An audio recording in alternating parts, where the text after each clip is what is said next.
амандасып алайық, иә?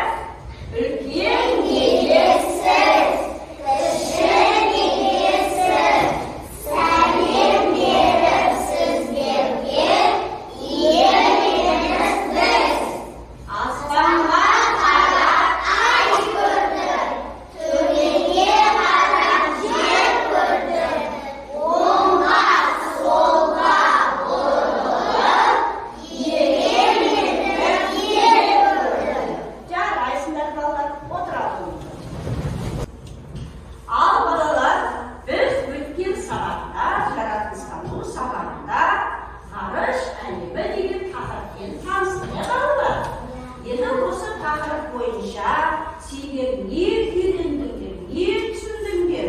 Енді осы тақырыпты қорытындылау мақсатында біз табан ізі деген ойын ойнаймыз. Ал ол үшін тақтаға арналған бірнеше оқушы шығады. Сол оқушылар сұрақтарға не істейді? Жауап береді. Ал Дәулет келе ғой, Қалима келе ғой, Саламат келе ғой. Әзірге осы үш оқушыдан сұрайды, сосын қалған оқушылардан сұраймыз. Ал балалар, біз өткен тақырып бойынша қазір күн жүйесіндегі 8 ғаламшарды рет-ретімен істейміз, орналастырып айтамыз. Ал кәні Дәулет бастаймын дейді.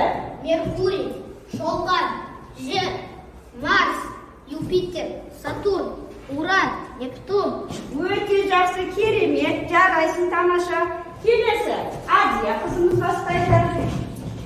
Меркурий, Шолған, Жер, Марс, Юпитер, Сатурн, Уран, Нептун. Өте жақсы, керемет. Ал арқаға Нурикамал шығады. Нурикамал айта ғой. Нурикамал бастай. Меркурий, Шолған, Жер, Марс, Юпитер, Сатурн, Уран, Нептун. Өте жақсы, керемет, тамаша. Ал арқаға келесі шығады. Ибрахим шыға ғой, Асқар шыға ғой, және Нұрқады шыға ғой. Кәні Ибрахим бастай ғой. Ибрахим бастай ғой.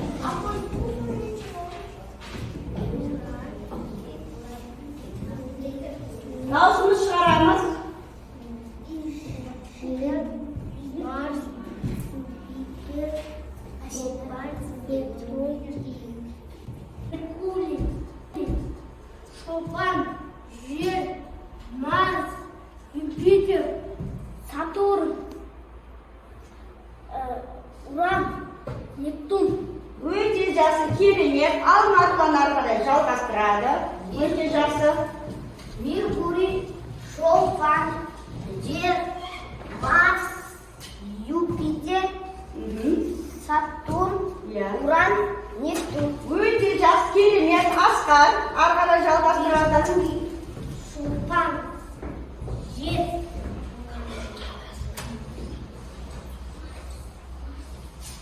Көмектесіп берейік. Марс, иә. Юпитер, Сатурн, Уран, Нептун. Иә, Уран мен Нептунның шамалы шатасып қалды. Жарайсыңдар, керемет, өте жақсы.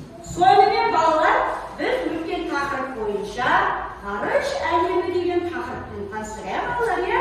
Енді осы ғарыш әлеміндегі күн жүйесіндегі 8 ғаламшарды маған кім айтып береді? Кәні? Ал меруерт айта ғой. Меркурий, Шолған, Жер, Марс, Юпитер, Сатурн, Уран, Нептун. Өте жақсы, керемет. Ал таншық кім? Ерасын айтам, мен ерасын айтам. Меркурий, Шолған, Жер, Марс, Юпитер, Сатурн, Уран, Нептун. Тамаша, өте жақсы. Ал біз күн жүйесіндегі 8 ғаламшар туралы өте жақсы білдік. Енді сұрақ, астрономия деген қандай мағынаны білдіреді? Кім айтады? Ол нені зерттейді екен? Аспан, денелері, зерттейді, ғылым екені балалар, аспан денелерін зерттейтін ғылым. Ұмытқанайыз, иә? Ал енді астроном дегеніміз кім? Астроном дегеніміз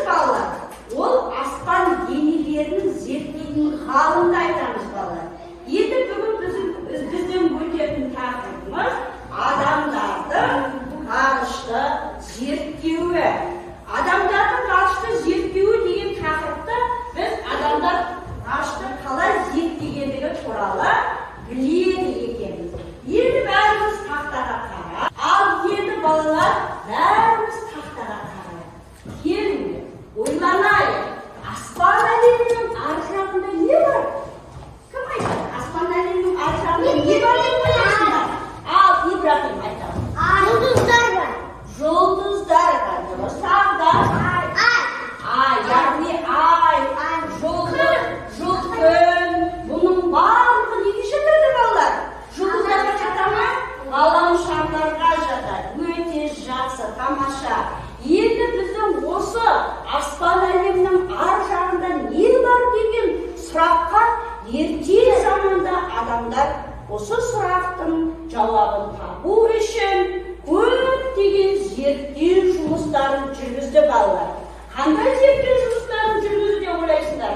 Сол кезде адамдар, яғни түрлі құрылғыларды, құрал-саймандарды ойлап тапты. Міне балалар, мына суретке қарайық.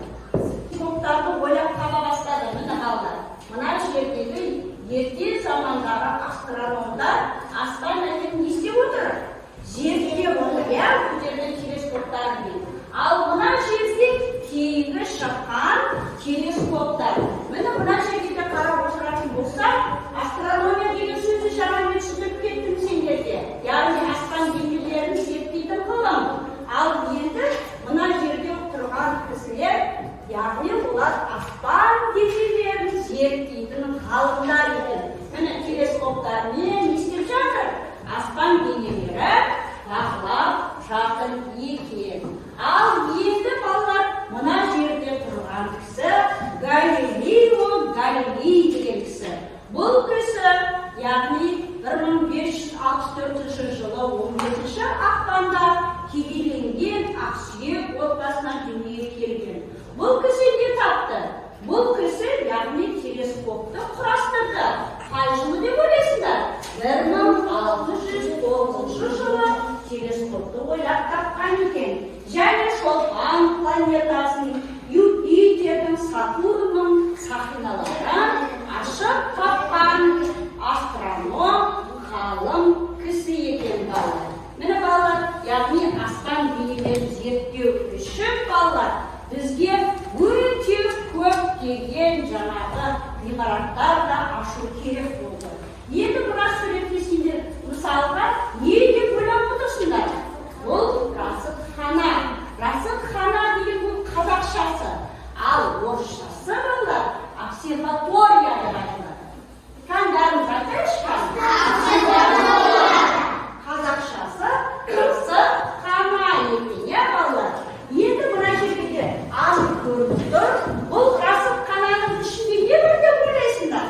Бұл расатхананың ішінде аспан денелерін зерттейтін көптеген құралдар бар. Телескоптардың түрлері, аспан денелеріндегі жаңағы дауыстарды зерттейтін құралдар.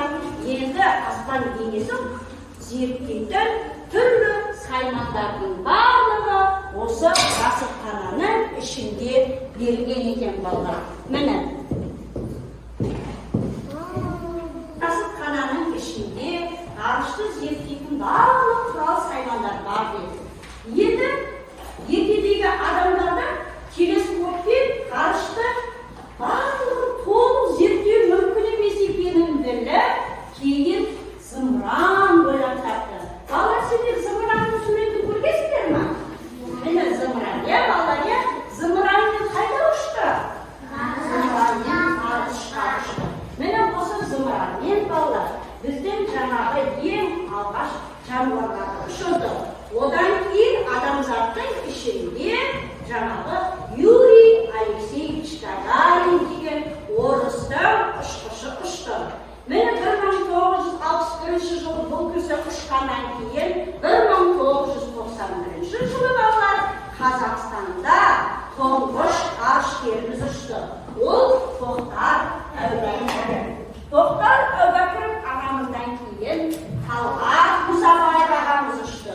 Талғат Мұсабаев ағамыздан кейін Айдын Айбетов деген ағаларымыз ғарышқа ұшып, сондағы ғарыш денелерін естеді. Яғни сонда барып аспан денелерін зерттеуге көмек. Сонымен балалар, біздің телескопымызды кім тапқан екен?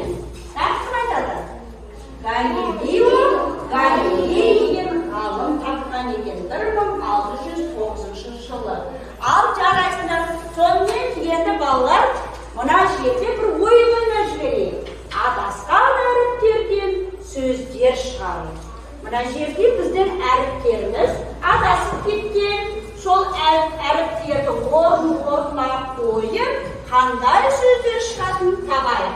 Қане бірінші сөз қандай сөз? Ғарыш өте жақсы. Керемет, тамаша. Келе ғой қартым. Ал екінші сөз. Даусымыз қатты шығармаймыз.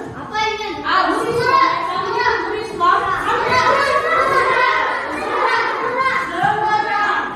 Керемет, бұл жерде барлығымыз жауап берді. Қолыңызды көтеріп жеке айтамыз. Балалар, үшінші сөзіміз қандай сөз деп ойлайсыңдар? Алайша айта қойшы. Үшінші сөзіміз қандай сөз деп ойлайсың? Кім айтады? Бір қатыр айта қой. Қандай сөз? Телескоп. Өте жақсы. Яғни аспан денесі зерттейтін құрал екен. Тамаша. Отырау. Өте жақсы. Қазақстанның өзінде бірнеше адамдар ғарышқа ұшып барып келді балалар. Ал енді балалар сендермен оқулықпен жұмыс жасаймыз. Бәрі оқулығымызды ашамыз. Жақсылап адамдардың ғарышты зерттеуі деген тақырыпты өтеміз. Қолымызды оқитын мәтінге қоямыз. Нұрислам бастайды. Жағамыз бастайды. Ерте заманда адамдар осы сұрақтың жауабын білгісі келген жұлдыздарды зерттеу үшін ежелгі астрономдар арнайы құрал-саймандар ойлап тапқан. Астроном аспан әлемін зерттейтін ғалым. Телескоп аспан денелерін бақылауға арналған құрылғы. Ары қарай жалғастырамыз. Кім жалғастырады? Келесі Нұрхадыр бастайды. Ертеде астрономиялар арнаулы құралдармен аспан әлемін бақылады. Олар бақылауының нәтижесін жазып отырды. Керемет, ары қарай Марғұлан жалғастырады. Телескоп арқылы аспан әлемін толық зерттеу мүмкін емес. Сондықтан адамдар ғарыш кемені ойлап тапты. Өте жақсы, ары қарай жалғастырады. Асқар. Ғарыш кемемен ғарышты зерттейді. Қазіргі уақытта зерттейтін жұмыстары жүріп жатыр. Тамаша, керемет, өте жақсы. Біз балалар өзіміздің тақырыпты жақсылап оқып шықтық. Ал енді балалар, біз сіздермен қазір топты жұмыс жүргіземіз. Мына топ бірінші топ болады, екінші топ, үшінші топ. Бұл жерде не істейсіңдер топ жұмысында? Мен қазір сендерге қағазды тарқатамын. Оқушылар жиналып, мына жерде біздің ғарыш несі? Айлағы, иә? Сол ғарыш айлағындағы бұл жердегі жұлдыздарды не істейсіңдер? Ретімен орналастырып бересіңдер. Ал қане бір-бірімізге жақындаймыз. Мына топтың оқушылары бері жақындаймыз. Екінші топтың оқушылары барлықтары жүреді. Ja, sono жасаймыз. Бірақ үшінші топтың оқушылары дәл мына жерде жақындаймыз.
Юпитер қайда тұрады? Юпитер. Оны біз Әйе балалар, шатасып жатқан жоқсыз ба? Ретмен орналастырамыз. Келіңдер, бірінші топтың оқушылары жақсы жұмыс істеп жатыр. Екінші топтың оқушылары не істеп жатыр екен? Бірінші қойып аламыз.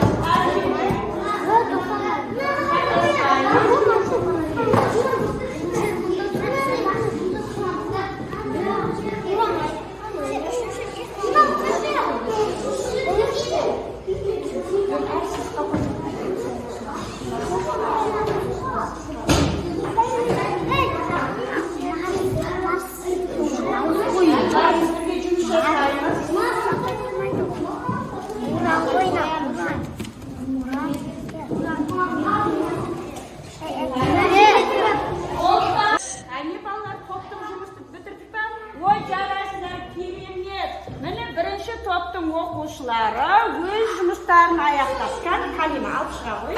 Өзімен бірге жүрек. Так, екінші топтың оқушылары бітті ма? Так, Назға кел, алып келе ғой. Қалған орнымызға отырамыз, жарайсыздар.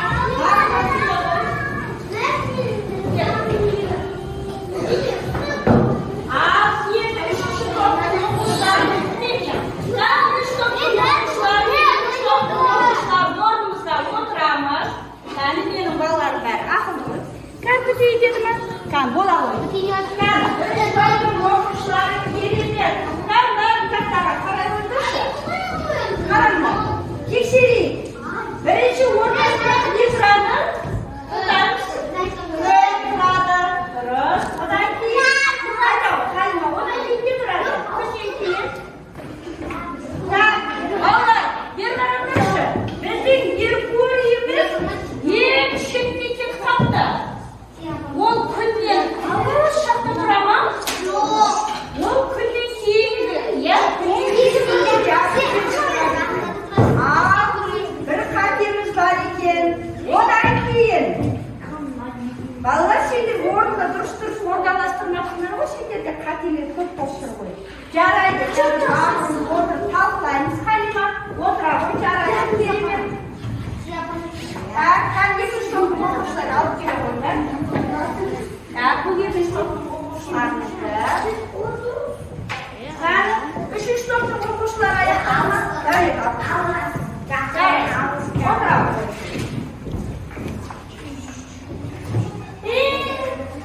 Ал енді балалардан орнымызға түсіп отырамыз. Тақтаға қараймыз.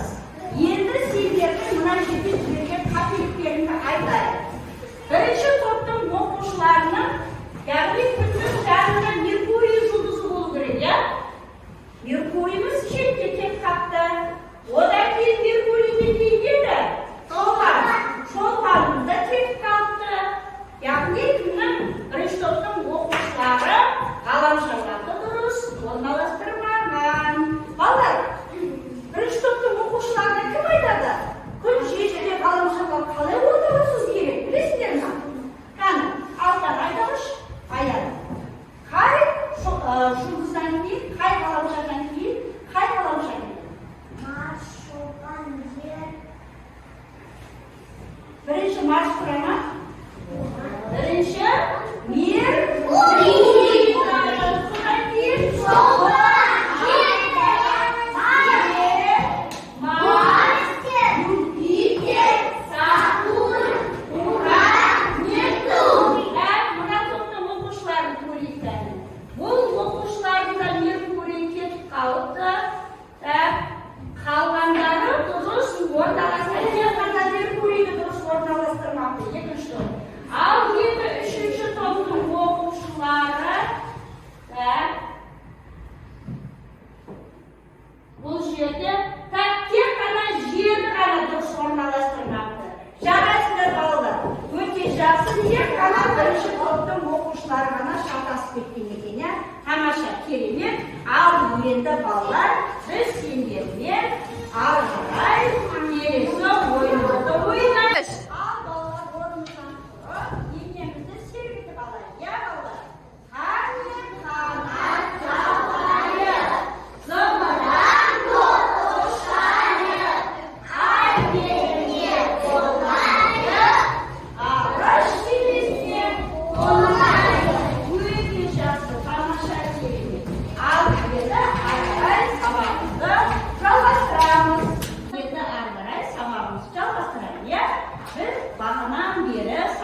бойымен осы ғарыш әлемі туралы жүз әңгімелеп жатырмыз.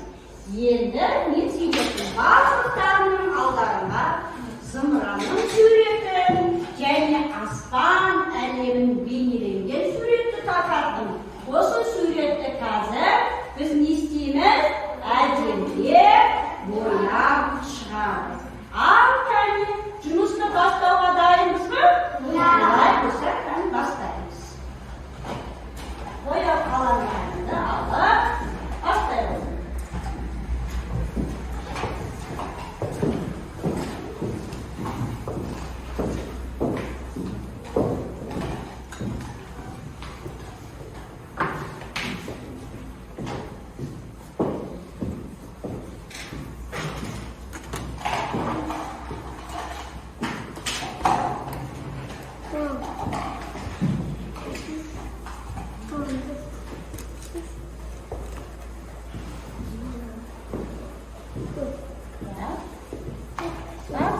Қаламды бір-бірімізге береміз, әдемілеп. Суретті бояп, салып шығамыз, иә? Суретімізде ай белгіленген, зымыран, жұлдыздар. Жұлдыздар жұмыстар қай уақытта шығады балалар? Түнде шығады, иә? Балалар, жердің серігі не? Жердің серігі не болады? Ай, дұрыс айтасыңдар. Ай өз бойынан жарық шығара ма? Күннің сәулесінен. Дұрыс, күннің сәулесінің жарығы айға түседі. Айдың жарығы бізге түседі. Не балалар? Керемет, әдемілеп.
Қандай тамашаны қадірлі сурет керемет.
планетаны суретімізді әдемі бояп жатыр екенбіз, иә?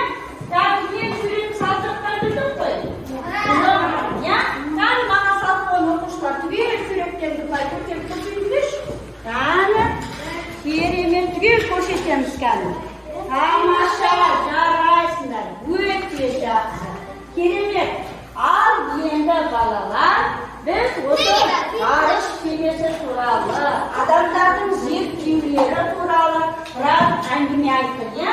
Енді сендермен біз балалар, енді қазір біз ғарыш әлеміне байланысты мультик видео көреміз. Жақсылап тыңдап отырамыз, иә балалар, иә?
Жер орбитасының ішінде болғандықтан ішкі планеталар қатарына жатады.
екінші планета Марс.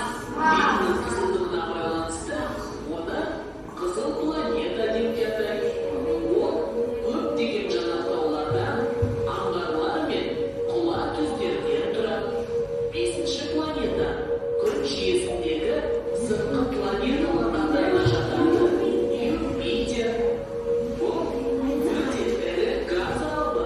Онда үнемі теңіз дауылы соғып, найзағай ойнап тұрады. Оның бетінде көрінетін үлкен қызыл тақ алып теңіз дауылы. Демек, планеталар күннен алыстаған сайын суық болып, өмір сүру мүмкіндігі болмайды екен ғой. Иә, қалған үш планета да сондай еді. Сатурн өзін қоршаған сақинасымен әйгілі. Сақина планетаның өзімен түйіспейді. Олар тастар мен мұздардан тұрады. Уранның кішкентай жіңішке сақинасы бар. Оның қозғалысы басқа планеталардікіне ұқсамайды. Қырынан жатқызып қойғандай қалыпта. Уранның түсі көгілдір. Онда жылдамдығы секундына 240 метр болатын жел дамылсыз соғып тұрады. Нептун күн жүйесіндегі күннен ең алыс орналасқан планета. Мұндағы жел урандағыдан да қатты. Ал Плутон деген планетаны көлемінің шағындығына байланысты ғалымдар планеталар тізімнен шығарып тастаған. Ол басқа планеталардан өзгеше қозғалады. Сонда барлық 8 планета және олардың серіктері күнді айналып жүреді ғой. Иә, осының барлығы күн жүйесін құрайды. Оның орталығы күн болып табылады. Күн жүйесі галактика деп аталатын жұлдыздар жүйесінің бір бөлігі ғана. Күн жүйесі галактиканың бір бөлігі ғана болса, сонда галактика қандай үлкен? Ғарышта ондай галактикалар миллиондап саналады. Мәссаған, сонда ғарыш өте үлкен деген сөз ғой. Иә, ғарыш кеңістігі шексіз. Осыншама ғаламат нәрсенің ең болмаса, бір бөлшегін көру үшін ғарышкер болғым келеді. Қазақ халқынан шыққан ғарышкерлер бар ма? Талғат Мұсабаев, қазақ халқының тұңғыш ғарышкерлері. Сонда мен ғарышкер болсам, қазақ халқынан шыққан алғашқы ғарышкер қыз болады екенмін ғой, иә? Боласың. Ол үшін жақсы шынығып жаттығуың керек.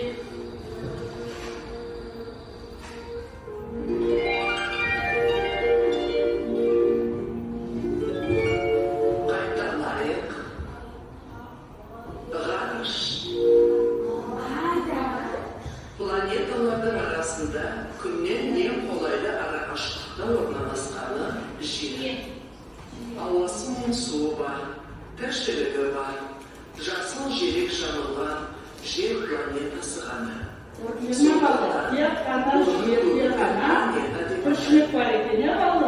Ғарышты зерттеу тарихы Аристотельден басталады. Аристотель жердің шар тәрізді екенін айтқан. Жердің шегі бар жазық дене деп есептейді. Галилео Галилей деген ғалым аспан денелері бақылайтын телескоп ойлап тауып, сол арқылы жердің күнді айналатынын байқаған. Басқа да бірнеше планетаның күнді айналып жүргенін көрген. Күнді 8 планета айналады. Олардың 4-еуі ішкі, 4-еуі сыртқы планеталар. Бірінші планета күнге ең жақын орналасқан Меркурий. Біздің уақытпен есептегенде Меркурий күнді 88 тәулікте айналып шығады. Оның орбитасы жер орбитасының ішінде болғандықтан ішкі планеталар қатарына жатады. Ол күнге өте жақын орналасқандықтан температурасы өте жоғары. Күн жүйесіндегі екінші ішкі планета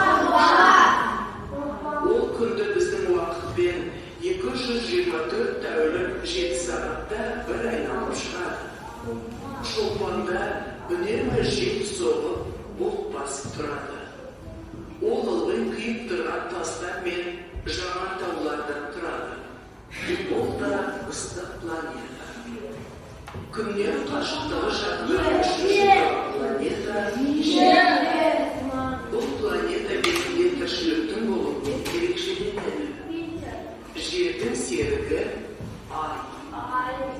Жер бетінің 70,8% әлемдік мұхитта, қалған бөлігін құрлықтар мен аралдар алып жатыр.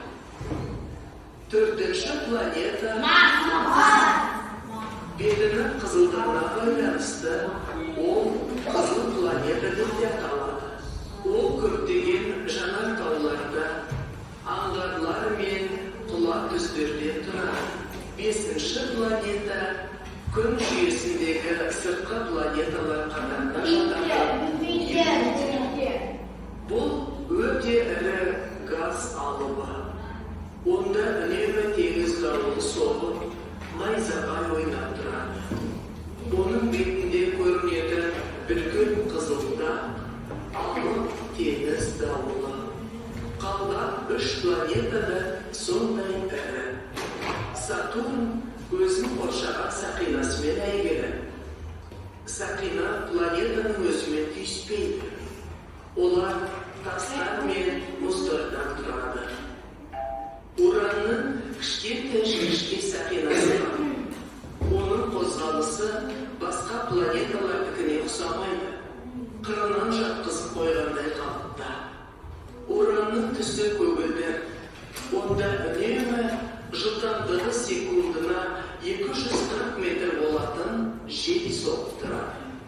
Нептун күн жүйесіндегі ең алыс орналасқан планета. Ондағы жел Урандағыдан да қатты.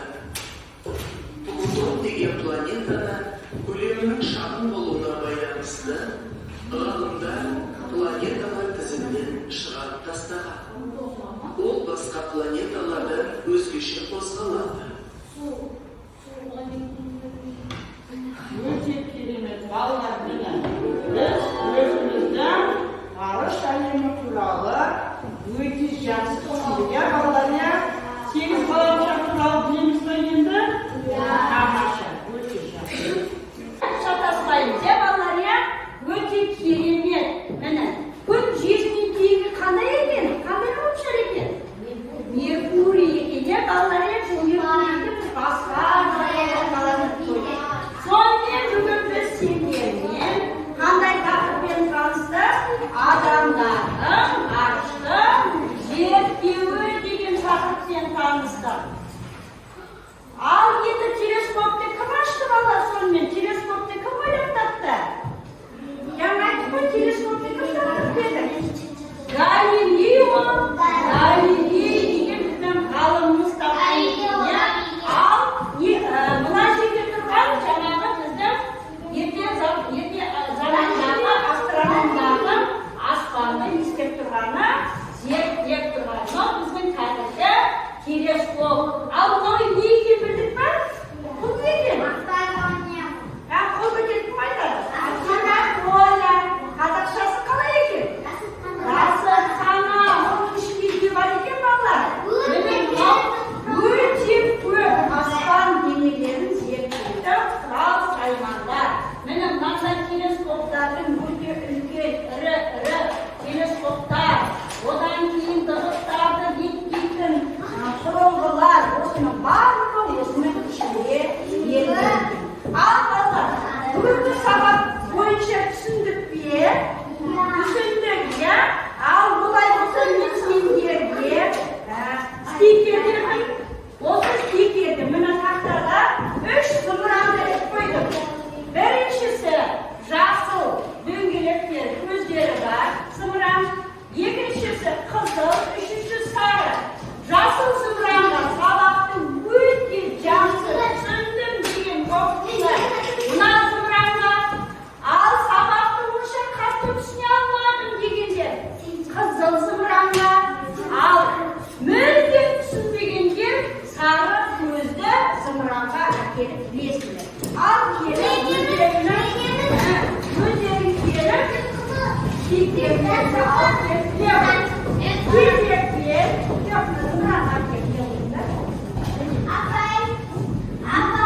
Ben müldüm süpürgedir, sarı kuyruğunuz buramda.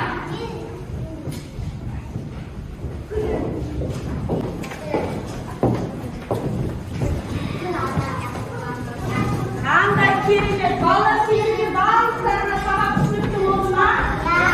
Buraya gireceksin kirliye. Niye de ben ormadan buraya? Ormadan buraya. Eğer sabahta düşünsem, ben bulay boşayacağım. Sabahta düşünmesem, bulay boşayacağım. Baş parçası. Düşünüp duraya, sabahta düşündün mü? Yok. Kız sabahta düşünmesem, bulay sürüyoruz.